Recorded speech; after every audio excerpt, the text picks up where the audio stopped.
And you look at the nature of it, and it's getting deeply personal here. I saw your husband on Fox this week talking about how Ivanka and his brother have been dragged in. I mean, what kind of strain is this putting on not just the immediate family, but the extended family?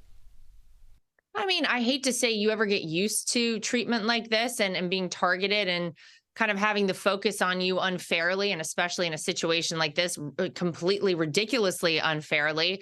It never feels good. It never feels good to see my husband have to go through something like this, certainly. And I think that, the goal is obvious. I think the goal is to make it so bad on every front for Donald Trump.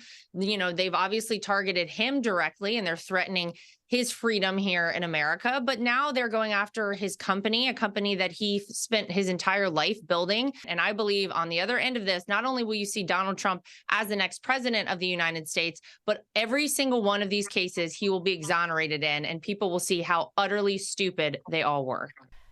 Does he show any fear at all or anxiety around, the potential of going to prison?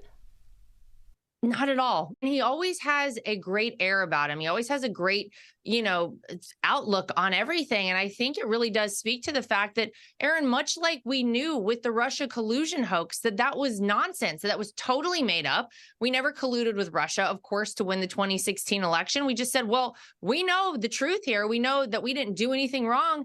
And ultimately, we believe the truth will come out. I think it is much the same in all of these cases right now. So yes, the threat is very real. And make no mistake about it, the Democrats here in America are so bloodthirsty to take down Donald Trump. They would love to see a man behind bars like Donald Trump, because, man, the Trump derangement syndrome is way off the charts at this point.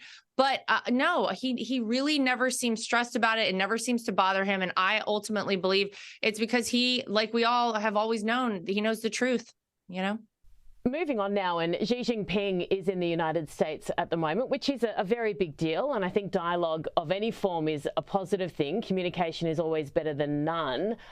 He met with President Biden. What are your thoughts on that meeting? There were two very different versions of events that went out in China and that went out in the Western world in regards to what was discussed.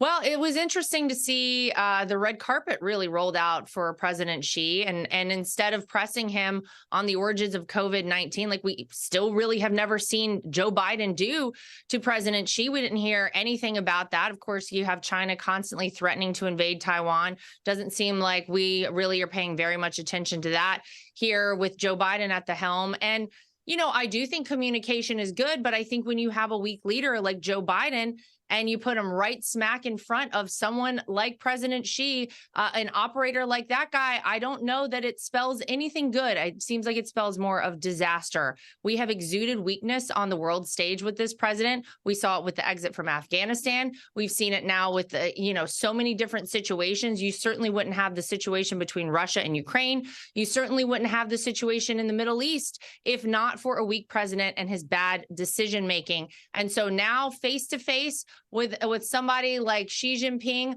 I don't know that was maybe the best situation, but time will ultimately tell on that one.